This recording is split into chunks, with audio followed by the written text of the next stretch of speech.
పుస్తకం లాంచింగ్ అనేటటువంటి దానికి ఇంతమంది పెద్దల్ని పిలుస్తున్నాను అనేటటువంటిది ఒకటి నాకు ఉండేది.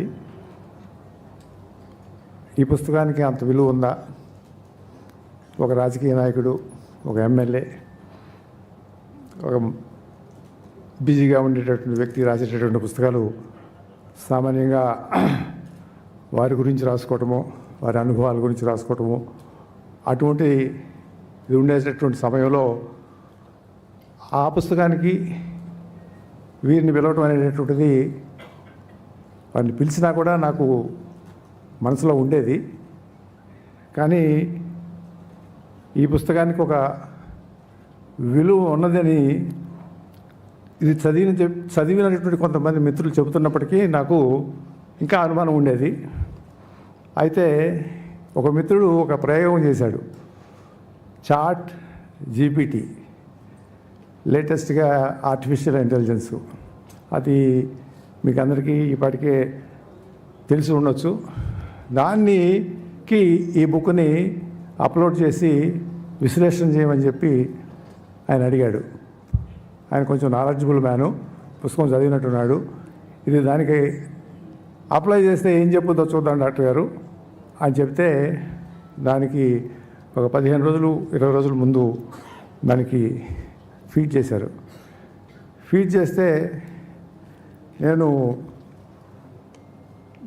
మరి నాకు చెప్పానే నేను అర్హున్నా వీళ్ళందరినీ పిలవటానికి ఈ పుస్తకానికి అనేటటువంటి దానికి ఒక రకమైనటువంటి ఆన్సర్ వచ్చింది.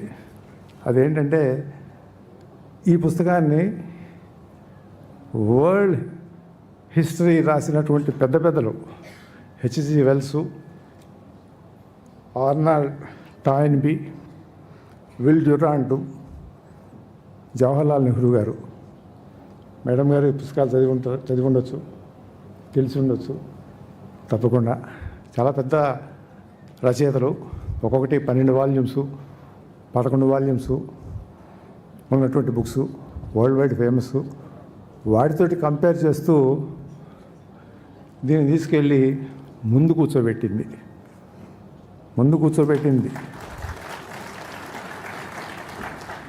నేను నిజంగా ఈ పని చేశానని చెప్పి నాకే అనుమానం వచ్చేలాగా. కానీ దానికి ఒక 6 పారామీటర్లు 7 పారామీటర్లు తీసుకుని దానిలో ఉన్నటువంటి ప్రతి చాప్టర్ని కూడా విశ్లేషించి అది ఆన్సర్ చెప్పింది. ఎందుకు ఇది ముందున్నది అనేటటువంటిది.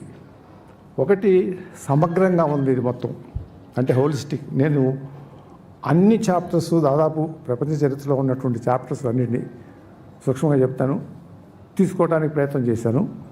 దాన్ని కండెన్స్ చేసి ఒక ఆర్డర్లో తీసుకురావడానికి ప్రయత్నం చేశాను. ఆ సమగ్రత నచ్చింది అనేటటువంటిది, అన్నీ ఉన్నవి అనేటటువంటిది చెప్తా ఉంది. అలానే స్టూడెంట్స్ కానీ, లేకపోతే కాంపిటేటివ్ ఎగ్జామ్స్ యూపీఎస్సీ కానివ్వండి, ఈ ఎగ్జామ్స్కి వెళ్ళేవాడికి గ్రూప్ 1 వాళ్ళకి ఈ పుస్తకం నెంబర్ 1 అని చెప్పేసి అది ముందు పెట్టేసేసింది, దానికి మార్క్స్ ఇచ్చింది. అలానే భారతీయ కోణం నుంచి చూసినప్పుడు కానివ్వండి, లేకపోతే వరల్డ్ వైడ్ యూరోపియన్ కోణం నుంచి చూసినప్పుడు కానివ్వండి, అనుసంధానం చరిత్రలో ఉందా లేదా, అటు భారతీయ అటువైపున వరల్డ్, యూరోపియన్ కానివ్వండి, ఇటు ఏషియన్ కానివ్వండి, మిగతా ఆఫ్రికన్ కానివ్వండి, వాటికి సంబంధించినటువంటి ఆ చరిత్ర అనుసంధానం ఇది సక్రమంగా చేసిందనేటువంటి దాన్ని కూడా నేను విశ్లేషించి చెప్పడం జరిగింది. ఇవి కాకుండా ఇంకా అనేక 2-3 లాంగ్వేజ్కి సంబంధించినటువంటిది కూడా సులభతరంగా ఉంది. ఇది అందరూ చదువుకునేటటువంటి విధంగా ఉంది, స్టూడెంట్స్కి చాలా పనికొస్తాయి అని ఇన్ని విశ్లేషణ చేస్తూ జవహర్లాల్ నెహ్రూ గారు ఎక్కడ, విల్ డ్యూరాంట్ ఎక్కడ, ఆర్నాల్డ్ టాయిన్బీ ఎక్కడ, వీళ్ళతోటి చేస్తే నాకు కొంచెం సిగ్గు వేసింది నిజంగా. కానీ నేను వీళ్ళందరినీ పిలిచినందుకు నేను గర్వపడతా ఉన్నాను. ఆ ఫలితం దక్కిందని చెప్పి.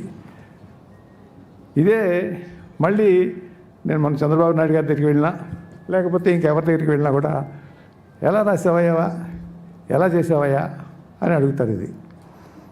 ఇది మామూలుగా పొలిటీషియన్స్గా ఆడుతూ పాడుతూ తిరుగుతూ ఉన్నటువంటి వాళ్ళని చేసేటటువంటి పని కాదు అనేటటువంటిదే అందరి అభిప్రాయము. కానీ దీనికి ఏంటంటే కృషి జరిగింది. నేను మొదట శాసనసభ్యుడిగా 83లో ఎన్నికయ్యాను. తర్వాత 91లో పార్లమెంట్ సభ్యుడిగా అయ్యాను. నేను సైన్స్ స్టూడెంట్ని, ఎంబీబీఎస్. నాకు చరిత్రకు సంబంధించి సోషల్ స్టడీస్కి సంబంధించినటువంటి అనుభవం కానీ దానిలో ప్రజ్ఞానం కానీ లేదు. అయితే నేను ఎమ్మెల్యే అయిన తర్వాత ఆలోచించేవాడిని. ఏదో చేసుకుంటా ఉండేవాళ్ళం, వచ్చిన వాళ్ళకి పనులు చేయటము, లేకపోతే మినిస్టర్గా ఉంటూ అవి ఇవి చేస్తూ ఉండేవాళ్ళం. కానీ నాకు నా మీద అసహ్యం వేసేది. అసహ్యం ఏంటంటే నేను అర్హుడినా, చరిత్ర తెలియకుండా భారత చరిత్ర, లేకపోతే తెలుగువారి చరిత్ర, లేకపోతే ప్రపంచ చరిత్ర ఇటువంటివి తెలుసుకోకుండా వరల్డ్లో ఉన్నటువంటి రాజకీయము, డెవలప్మెంటు, పరిజ్ఞానము తెలియకుండా మనం ఇక్కడ కూర్చోవటము, శాసనసభలో కూర్చోవటము, ఏదో ఎన్నికయ్యాము, వచ్చాము, ఆ పనులు ఈ పనులు చేసుకుంటున్నాము అని సిగ్గు వేస్తూ ఉండేది. అందుకని నేను కనపడినప్పుడల్లా కూడా పుస్తకాలు ఎక్కడ దొరికినా కొనుక్కుంటూ ఉండేవాడిని. ముఖ్యంగా చరిత్రకి, వాళ్ళకి సంబంధించినటువంటి విషయాలు, యూరోపియన్ హిస్టరీ కానివ్వండి, ఏషియన్ హిస్టరీ కానివ్వండి, చైనా హిస్టరీ కానివ్వండి, ఇలా పుస్తకాలు మాత్రం కొనుక్కుంటూ ఉండేవాడిని. ఇంకా గొప్ప గొప్ప వాళ్ళ చరిత్రలు కూడా, ఏది పెద్ద పెద్ద నాయకులు ప్రపంచంలో ఉన్నటువంటి వాళ్ళు కనపడినప్పుడల్లా తీసుకుని అలా గ్లాన్స్ చేసుకుంటూ అలా పడేసే టైం ఉండేది కాదు. హెడ్డింగ్స్ మాత్రం తెలుసు, సబ్జెక్టు ఏంటి అనేటటువంటిది సూక్ష్మంగా కొద్దిగా తెలుసు, కానీ గుర్తు కానీ దాని మీద కాన్సన్ట్రేషన్ కానీ ఉండేది కాదు. ఇంట్లో లైబ్రరీలో పెట్టుకునేవాళ్ళం. ఇవి అలా ఉండిపోయింది. అలా ఉండిపోయిన తర్వాత మనకి 2014 డివిజన్ అయిపోయింది. మన ఏపీ డివిజన్ అయిపోతే తెలుగువారు అసలు ఎప్పటి నుంచి ఉన్నారు, ఎవరెవరు పరిపాలించారు, శాతవాహనులు, ఇక్ష్వాకులు, తర్వాత మనకి పల్లవులు, చాళుక్యులు, చోళులు, కాకతీయులు, విజయనగరము, తర్వాత నిజాము, అంతకుముందు గోల్కొండ నవాబులు, తర్వాత బ్రిటిష్, ఈ పరిపాలన ఉన్నాయి కదా. ఈ ఎవరెవరు ఏంటి అనేటటువంటిది మనలో మాకెంతవరకు తెలుసు అనేటటువంటిది నాకు అనుమానం. నాకు సరిగా తెలియదు కాబట్టి వాటిని అలానే నా తోటి శాసనసభ్యులు ఉన్నటువంటి వాళ్ళు, శాసనసభ్యులుగా ఉన్నటువంటి వాళ్ళము, రాజకీయాల్లోకి వచ్చినటువంటి వాళ్ళము చేస్తుంది ఏంటి, ఎలక్షన్లో గెలవటం, డబ్బులు ఖర్చు పెట్టుకోవటం, మళ్ళీ ఎన్నికైన తర్వాత డబ్బులు ఎట్లా తెచ్చుకోవాలి, ఇదే కార్యక్రమం కదా. అంతకంటే మనం చదివేటటువంటిది ప్రపంచం గురించి తెలుసుకునేటట్టు లేదు కదా. ఇవాళ వాస్తవం ఇది అమ్మ. మా రాష్ట్రంలో మరి ఇప్పుడు ఈ విషయంలో చెప్పాలి. ఇప్పుడు ఆవిడ ఎన్నికల్లో నిలబడను అని స్టేట్మెంట్ ఇచ్చింది. ఎందుకంటే నా దగ్గర డబ్బులు లేవని చెప్పింది. ఇది పరిస్థితి. అట్లాంటి ఉన్నటువంటి వాళ్ళము ఈ పుస్తకాలు చదివో, లేకపోతే చరిత్ర గురించో, లేకపోతే ఈ ఆంధ్ర రాష్ట్రం గురించో, ఎవరెవరు ఎప్పుడు పరిపాలించారు, ఏం జరిగిందనేది తెలియటం అనేది తెలియదు. కాబట్టి నేను తెలుసుకునే వీటిని ఒక క్రమంలో 200 పేజీల్లో తీసుకొచ్చాను. ఇవన్నీ కూడా ఇంత చెప్పినటువంటి పాలన. తర్వాత ఆంధ్రప్రదేశ్ కూడా ఎట్లా విడిపోయింది, ఏది మద్రాసు నుంచి విడిపోయింది. మద్రాసు నుంచే విడిపోలే మనం. అంతకుముందు ఇటు ఒరిస్సా నుంచి విడిపోయాం, అటువైపు కర్ణాటక నుంచి విడిపోయాం, అటు నుంచి మధ్యప్రదేశ్ నుంచి విడిపోయాం. ఇవన్నీ కూడా చాలామందికి ఎమ్మెల్యేలకి మాకు తెలియకుండా అక్కడ కూర్చొని మేము ఎమ్మెల్యేలు అంటూ ఉంటాం. సో ఇవి అందరినీ తెలిస్తే బాగుంటుందని చెప్పి ఇవన్నీ కూడా ఒక క్రమంలో పెట్టి ఆ విభజనప్పుడు ఒక పుస్తకం రాసి అందరికీ పంచిపెట్టాను. నేను ఎమ్మెల్యేలకు అందరికీ పంచిపెట్టాను. ఎంతమంది చదివారో ఎంతమంది చదవలేదు నాకు తెలియదు, కానీ నా ప్రయత్నం, నా తృప్తి కోసం నేను చేశాను అది. ఆ తర్వాత నాకు అనిపించింది, అరే ప్రపంచం నలుమూలలా తిరుగుతూ ఉంటాను నేను. చాలా దేశాలు తిరిగాను పార్లమెంట్ అయిన తర్వాత మా ఫ్రెండ్స్ తోటి అందరితో కూర్చి వెళ్ళినప్పుడల్లా ఇంగ్లాండ్ వెళ్ళాం, లేకపోతే చైనా వెళ్ళాం, లేకపోతే జపాన్ వెళ్ళాం. ఇలా వెళ్ళినప్పుడు అక్కడ ఎవరెవరు ఏమేం చేశారు, అక్కడ నాయకులు ఎవరు.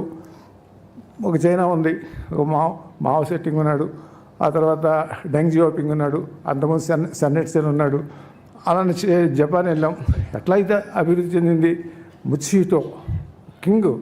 ముచిహిటో విజయ చక్రవర్తి ఆయన కాలంలో జరిగింది. అలానే జర్మనీ వెళ్ళాం. ఈ జర్మనీ 30 దేశాలు, అవి జర్మనీ 30 దేశాలని బిస్మార్క్ యునైట్ చేస్తాడు.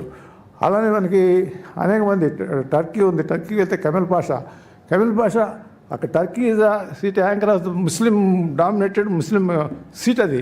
అటువంటి వాటిని ట్రాన్స్ఫర్ చేస్తాడు కెమెల్ పాషా. ఆయన మహిళలకి చదువు అంటాడు, బురకా తీసేమన్నాడు. అలా అలా వీళ్ళు చాలా బెన్ గూరియన్ ఉన్నాడు, ఇజ్రాయెల్ బెన్ గూరియన్ ఉన్నాడు. ఇంకా ఇట్లాంటి వాళ్ళని ఒక 50 మందిని చూడాలని చెప్పి వాళ్ళ సమగ్రంగా వాళ్ళ జీవిత చరిత్రలు తీసుకుని క్షుణ్ణంగా 5 పేజీలు 6 పేజీల్లో రాస్తే బాగుంటుందని అనిపించి, దాంతో పాటు తత్వవేత్తలు సోక్రటీస్, అరిస్టాటిల్, ప్లేటో, రూసో ఇటువంటి వాళ్ళు ఏంటంటే స్ఫూర్తినిచ్చినటువంటి వాళ్ళు. ఆ స్ఫూర్తినిచ్చినటువంటి వాళ్ళని కూడా దీంట్లో పెడితే ఆ స్ఫూర్తినిచ్చినటువంటి వాళ్ళు ఇటువైపు ఈ ప్రపంచాన్ని మార్చినటువంటి దేశాలను మార్చినటువంటి బొలివియా 5 దేశాలకు స్వాతంత్రం తీసుకొచ్చారు. ఆ తర్వాత ఈ దేశాలు తిరుగుతూ ఉన్నప్పుడు, లేకపోతే పార్లమెంట్లో కూర్చున్నప్పుడు, లేకపోతే బయట తిరుగుతున్నప్పుడు అనిపించేది ఏమని, అరే మనం ప్రజాస్వామ్య దేశము, అమెరికాలోనూ ప్రెసిడెన్షియల్ డెమోక్రసీ ఉంది, ఇక్కడేమో ప్రైమ్ మినిస్టర్ డెమోక్రసీ ఉంది, ఆ చైనాలోనూ కమ్యూనిస్ట్ పరిపాలన అంటారు, లేకపోతే సౌదీ అరేబియానో లేకపోతే ఏయుగో అక్కడ రాజు పరిపాలిస్తూ ఉంటాడు, అక్కడ మతం పరిపాలిస్తూ ఉంటుంది ఇరాన్లో. అరే ఇదేంట్రా బాగా మరి ఇట్లా ఉన్నాయి, ఈ సక్రమంగా నడుస్తున్నాయా లేవా, వీటికి ఏమైనా డిఫరెన్స్ ఉన్నాయా, వీళ్ళ ఎన్నికలు ఎట్లా జరుగుతూ ఉంటాయి, వీళ్ళ కేంద్ర ప్రభుత్వం ఎట్లా ఉంటుంది, స్థానిక ప్రభుత్వం ఎట్లా ఉంటుంది, జ్యుడిషియరీ ఎట్లా ఉంటుంది, వీటి మీద కొంచెం స్టడీ చేసి ఒక కంపారిటివ్గా 5 పేజీలు 6 పేజీల కంటే ఎక్కువ లేకుండా ఒక చోట తీసుకొచ్చి కూర్చోబెడితే ఇటువంటి భిన్నమైనటువంటి ఈ యొక్క పరిపాలనలో కమ్యూనిస్ట్ ఉంది, 3000 మంది డెప్యూటీస్ ఎన్నికవుతారు, వాళ్ళు కూడా ఎన్నికే అవుతారు, కానీ 20 రోజులే పని ఉంటుంది.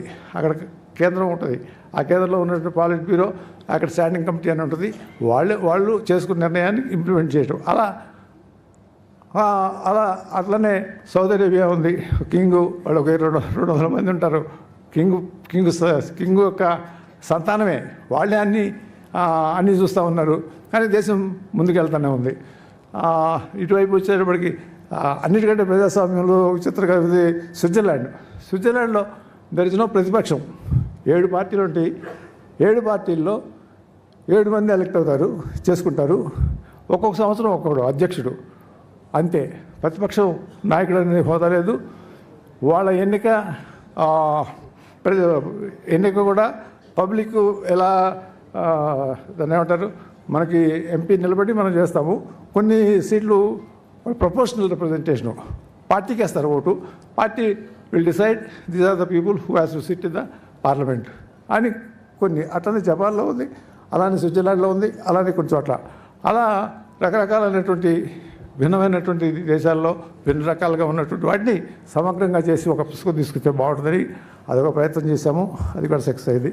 ఇది అయిపోయిన తర్వాత ఇక ఈ మన ప్రస్తుతం ప్రపంచ చరిత్ర, ఇది ఎందుకు రాయకూడదు, ఇది కూడా నా సమస్య, ఇవన్నీ నా సమస్య నేను అడ్రస్ చేసుకుంటున్నాను, అంతేకాని ఇది మిగతా వాళ్ళకి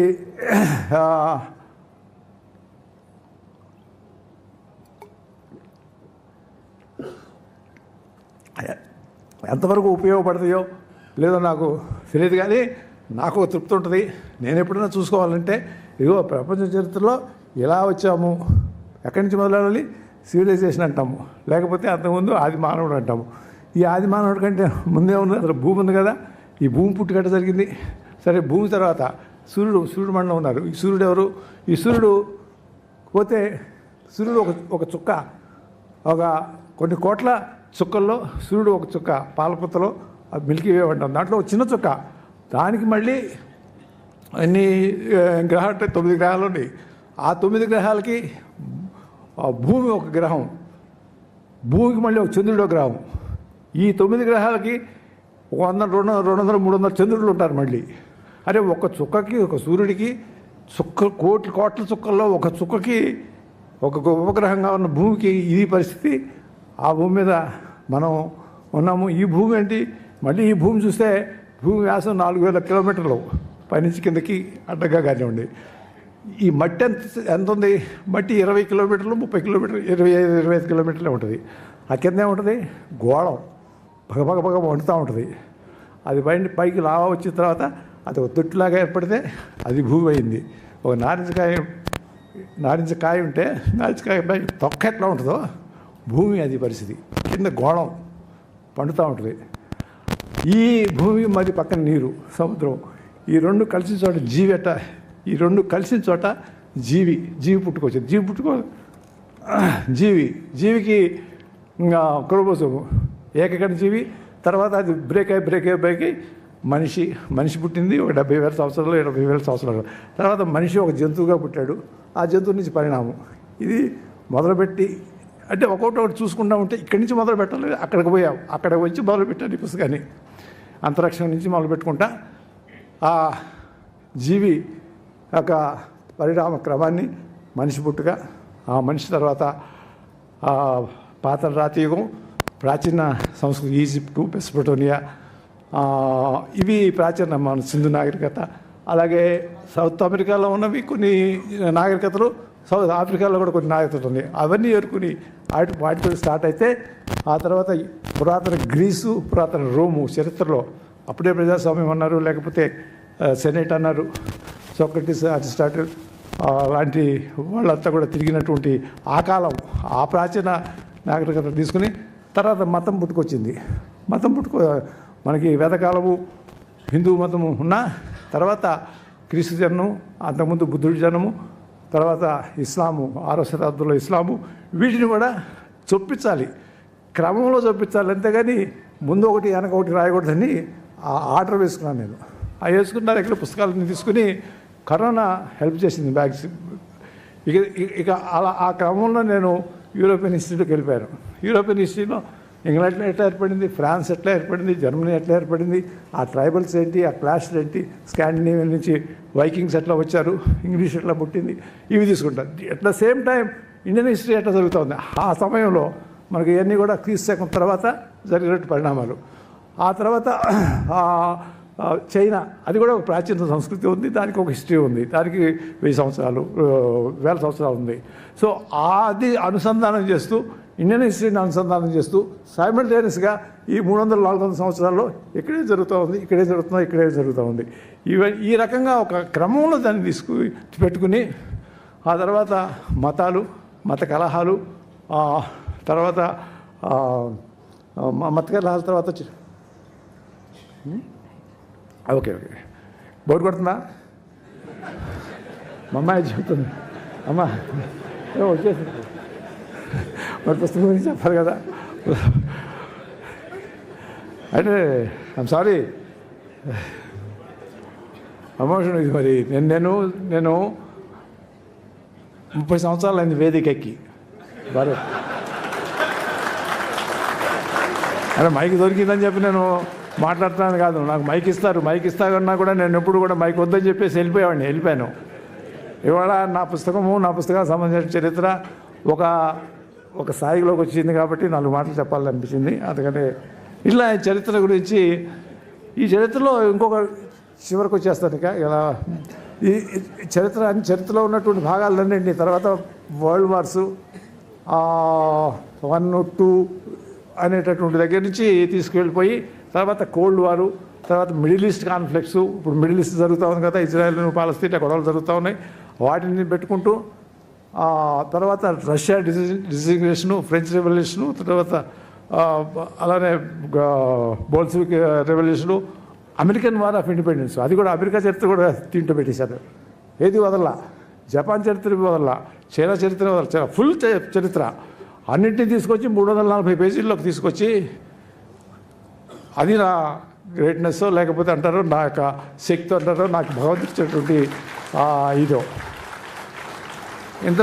ఇంతతో కాకుండా దీనిలో సైంటిఫిక్ ఆవిష్కరణలు అనేటటువంటిది పారిశ్రామిక విప్లవము, తర్వాత సాంస్కృతిక సైంటిఫిక్ విప్లవంలో మనకి రేడియో, టెలిఫోను, కరెంటు, సెల్ ఫోన్లు, టీవీలు, ఇంటర్నెట్లు, శాటిలైట్లు, ఇవన్నీ ఆవిష్కరణలు ఎట్లా జరిగినాయి, ఎప్పుడు జరిగినాయి, ఎవరు చేశారు, వీటి వెనకమాల ఎవరున్నారు అనేటటువంటి దాన్ని కూడా దీంట్లో చొప్పించాను నేను. అది కూడా చరిత్ర. అది చరిత్ర అంటే ఒట్టి ఏదో రాజులు పరిపాలించారో లేకపోతే ఏదో జరిగిందో వార్తలు జరిగింది అనేటువంటి కాదు. అలా ఆ చరిత్రని వాటికి సంబంధించినటువంటి వాటిని కూడా తీసుకుని అంతటితో ఆగలేదు. చివర కరోనాతోటి ఉన్నటువంటి ఇప్పుడు కాదు కరోనా ఒక 34 సంవత్సరాలు 50 సంవత్సరాల క్రితం కూడా ఉంది కరోనా. అది అలా జనించింది, దానికి సంబంధించినటువంటి ఆవిష్కరణలు ఏంటి, దానికి ఇన్వెస్టిగేషన్స్ ఏంటి, దానికి పెట్టిన వ్యాక్సిన్స్ ఏంటి, అది చెబుతూ ఎక్కడితో ఆకుండా నాకు అనిపించింది ఇంకొక చాప్టర్ పెడితే బాగుంటుంది. ఇది మనకి ఉందా లేదా అనే కంటే ఎవరెవరు చెబుతున్నారు అని చెప్పి చూస్తే భవిష్యత్ దర్శిని అంటే ఏంటి, రాబోయే కాలంలో ఏం జరగబోతూ ఉంది అంటే రాబోయేటువంటి ఇప్పుడు ఆర్టిఫిషియల్ ఇంటెలిజెన్స్ అంటున్నాం. అలానే మనం ఇంకేం చెప్తున్నాం, మనకి ఆయన మిచికాకో ఆయన ఫిజిక్స్ ప్రొఫెసరు యూనివర్సిటీ అమెరికాలో ఆయన చెప్తాడు, రాబోయే రోజుల్లో మనం ఒక చిప్ని కంటిలో పెడతారంట. ఆ చిప్పు ఇట్లా అంటే మన పుస్తకం చదవక్కల పుస్తకం అంతా చదివేస్తుంది. అది మళ్ళీ అప్లోడ్ అయిపోదండి, మొత్తం అప్లోడ్ అయిపోయి మళ్ళీ కన్నిట్లో ఆపకనే మళ్ళీ మనకు ముందుకు వచ్చేస్తాడ మొత్తం. రాబోయే రోజుల్లో ఇది జరగబోతూ ఉంది అని చెప్తాడు ఆయన చాలా స్ట్రాంగ్గా. అలానే మనకి ఆర్టిఫిషియల్ ఇంటెలిజెన్స్లో ఏమంటారు, ఇప్పుడు మన గొర్రెలు మేకలు మనం అంతా పెంచుకుని తింటాం. రేపు అవసరం లేదు, ఒక సెల్లు 2 సెల్లు తీసుకెళ్ళి ల్యాబొరేటరీలో పెట్టేసేసి గొర్రెలు పెంచుతారంట. ఇది చెప్తారు. ఆర్టిఫిషియల్ ఇంటెలిజెన్స్ గురించి చెప్తా ఉన్నాం ఇప్పుడు అంతా కూడా. ఇవే కాదు, చివరిగా ఇవన్నీ కూడా ఎవరెవరు ఏం చెప్పారో చెప్పారు. సెకండ్ నేను చెప్పినట్టు రాలేదు. ఎవరెవరు ఏం చెప్తున్నారు ప్రపంచంలో ఇప్పుడని ఆ చాప్టర్లో పెడుతున్నాను. నాకు లేటెస్ట్గా తెలిసింది ఏంటంటే, ఇది ఇంకొక 5-6 సంవత్సరాల్లో మనకి రాబోయేటటువంటి మార్పు లేకపోతే రాబోయేటటువంటి కొత్త ఇన్వెన్షన్ ఏంటంటే, మనం ఇంకొక 50 సంవత్సరాలు ఎట్లా బతకొచ్చు అనేటటువంటి దానికి మెకానిజం వచ్చేస్తట. అది కూడా చంద్రబాబు గారు ఇంకా 50 సంవత్సరాలు మీ అబ్బాయి బాధపడతాడు మీరు కనుక 50 సంవత్సరాలు ఇంకా బతికాబట్టే.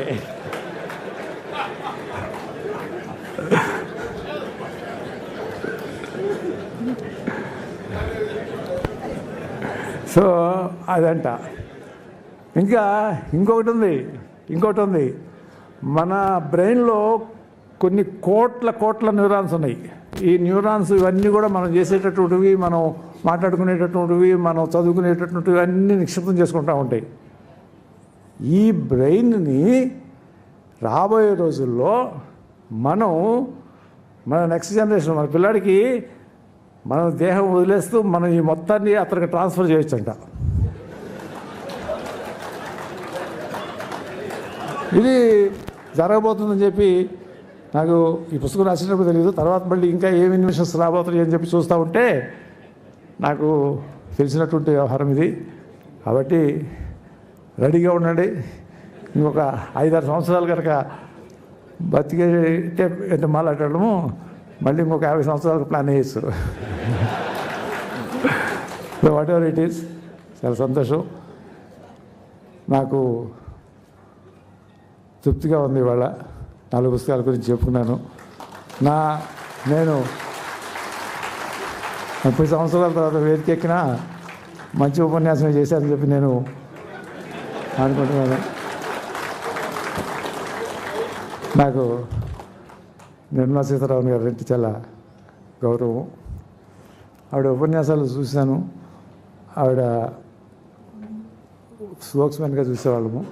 నిక్కచ్చిగా ఉంటారు. అది నాకు నిక్కచ్చి. మా నరేష్ చెప్తాడు, లాస్ట్ టైం ఇక్కడికి వచ్చినప్పుడు ఆవిడతో ఫైట్ చేశాము, కానీ ఆవిడ నోట్ చేసుకుంది, మళ్ళీ రిమైండర్ కూడా అక్కర్లేదు, వెళ్ళిన తర్వాత 1 2 3 4 5 టక్కటక్కడక అయిపోయింది అన్నాడు. ఇక్కడ ఆర్గ్యూ చేసాము, కానీ అక్కడికి వెళ్ళిన తర్వాత ఆవిడకి నచ్చితే టక్ అయిపోయింది. That is how leader should be. ఇంకొకటి ఆవిడలో చూసింది, ఆవిడని అబ్జర్వ్ చేసినప్పుడు చేసింది ఏంటంటే, పార్లమెంట్లో హల్వా తయారు చేయడం గురించి చెప్పారు. ఒక ఎమోషనల్ కనెక్షన్ అది. మేము 11 సంవత్సరాలు పార్లమెంట్లో ఉన్నాం, మాకు తెలియదు హల్వా ఎందుకు తయారు చేస్తారు అది. ఆ హల్వా తయారు చేసేటప్పుడు వాళ్ళ మనోభావాలు కానివ్వండి, వాళ్ళ కార్యక్రమం కానివ్వండి, ఆవిడ వివరిస్తూ ఉంటే అప్పటి వరకు ఎంపీలుగా చేసినటువంటి వాళ్ళకి ఎవరికి చాలామందికి తెలియదు అది. ఆ ఎమోషనల్ బాండింగ్, ఆ హల్వా మేకింగ్లో ఆవిడ ఎక్స్ప్లెయిన్ చేసినటువంటి తీరు, ఆవిడ దానిలో ఇన్వాల్వ్ అయ్యి చెప్పినటువంటి తీరుని నేను ఆస్వాదించాను. అది మేడం, అలా చూస్తూ ఉన్నప్పుడు ఒక్కొక్క లీడర్ సంబంధించినటువంటి విషయాల్లో కొన్ని మైండ్కి ఎక్కుతూ ఉంటాయి. ఆవిడని ఎంచుకుంది నేను ఈ పుస్తకానికి ఇంగ్లీషు వర్షన్ని ఎందుకో ఎంచుకున్నాను. అది జరిగింది ఈనాడు ఇంత గొప్పగా. దానికి చంద్రబాబు నాయుడు మరి రావడం అనేది మా ఇద్దరికి వైరం ఉంది, అది ఇది అని చెప్తూ ఉంటారు. వైరాలు ఉన్నమాట వాస్తవమే, కానీ ఎప్పుడూ ఒకే రకంగా ఉండకూడదు కదా, ముందుకు వెళ్తూ ఉండాలి. అవన్నీ మర్చిపోవాలి. భవిష్యత్తు అనేటటువంటిది ఆశాజనకంగా ఉండాలి అనేటటువంటిది నాకేం కోరికలు లేదు స్వామి. మళ్ళీ నేను వదిలేశాను, నేను హ్యాపీగా ఉన్నాను. నా చెప్పాడు కదా, భరత్ చెప్పాడు కదా, చాలా జాలీగా ఉంటాడు డాక్టర్ గారు, మేమంతా కూడా అట్లా ఉండాలని చెప్పి ముందే భరత్ చెప్పాడు. భరత్ అబ్జర్వ్ చేసినందుకు ఐఎమ్ వెరీ హ్యాపీ భరత్. యాక్చువల్గా ఐఎమ్ రియల్లీ హ్యాపీ. నాకేమి అటువంటి కోరికలు ఏమి లేవు. కోరికలు ఏమైనా ఉంటే నా పిల్లలతోటి, నా కుటుంబంతో క్షేమంగా, 10 మంది స్నేహితులతోటి క్షేమంగా ఇలా పుస్తకాలు రాయగలిగితే రాసుకుంటూ ఆనందంగా ఉండాలి. అది కూడా జీవితమే, దాన్ని కూడా ఆస్వాదించాలి. జీవితం అంటే ఎప్పుడూ గందరగోళము, ఏదో అనుకుని పరిగెత్తడం కాదు. ఒకటే ఉంటుంది జీవితం. నా దేశం 50 సంవత్సరాల తర్వాత చూద్దాము. ముందు ఈ ఒక్క జీవితాన్ని ఆస్వాదించడం అనేటటువంటిది కావాలి. అలానే మా వెంకయ్యనాయుడు గారు మా చిన్నప్పుడు అంటే నేను స్కూల్లో ఎస్ఎస్సీ చదివేటప్పుడు ఆయన ఆంధ్ర ఉద్యమం ఉపన్యాసం అంటే వెంకయ్యనాయుడు. అసెంబ్లీలో ముఖ్యమంత్రులు కూడా ఆయన ముందు వచ్చి, ఆ రోజు అంజయ్ గారు లేకపోతే ఇంకొకటో ముందు రోజు వెంకయ్యనాయుడు గారు రేపేం మాట్లాడతారు అని రూమ్కి వచ్చో లేకపోతే ఇంటికి వచ్చో ముందు ఆయన ఏం మాట్లాడతారో తెలుసుకుంటారు. ఎందుకంటే ఆ ప్రవాహం, ఆ క్లారిటీ, అది ఆయన్ని ఎంత వాడిని చేసింది అనేటటువంటిది మనకందరికీ తెలుసు. మన తెలుగువానిగా ఒక గొప్ప స్థానాన్ని అలంకరించినటువంటి వ్యక్తి.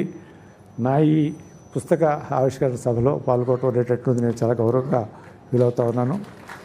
అలాగే చంద్రబాబు నాయుడు గారు ఎవరైనా కాదన్నా మీ అందరికీ తెలుసు విషయాలు.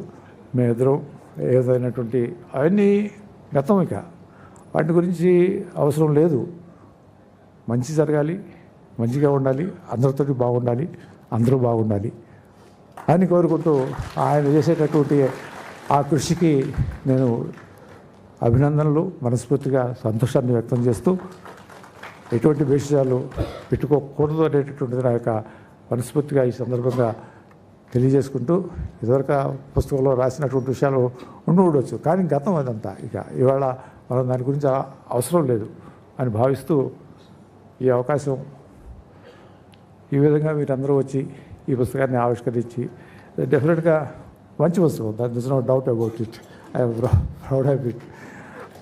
మొన్నటి వరకు అనుకున్నాను, కానీ ఈనాడు మాత్రం నిజంగా నేను మంచి పని చేశాను అనేటటువంటి భావంతో సెలవు తీసుకుంటాను. జై Hind.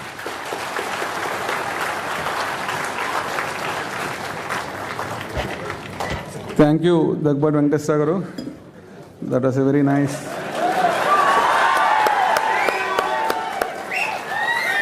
This is what we must learn from these two great gentlemen.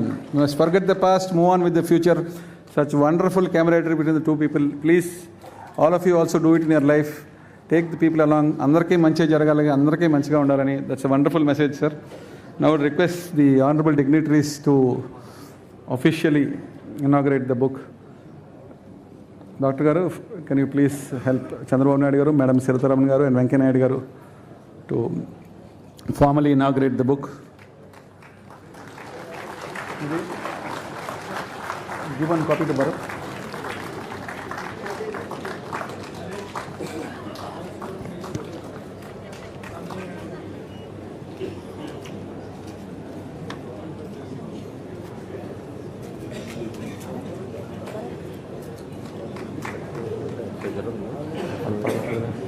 అదే నేను చేయలేను.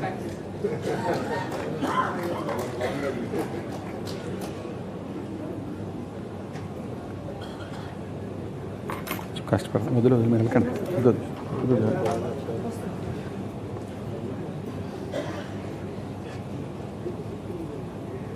There's an English version and a Telugu version. All three guests.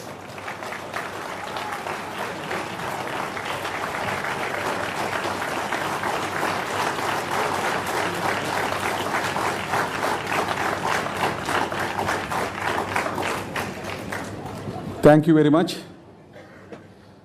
Now, the orator par excellence. When we introduced Venkaiah Naidu, we stopped at his being the Vice President of India. Later on, he went on to bag the second highest honor in the country, Padma Vibhushan. And still more to come. Request the Honorable Venkaiah Naidu garu to address the gathering and enlighten us with your wisdom and wit. Thank you, sir.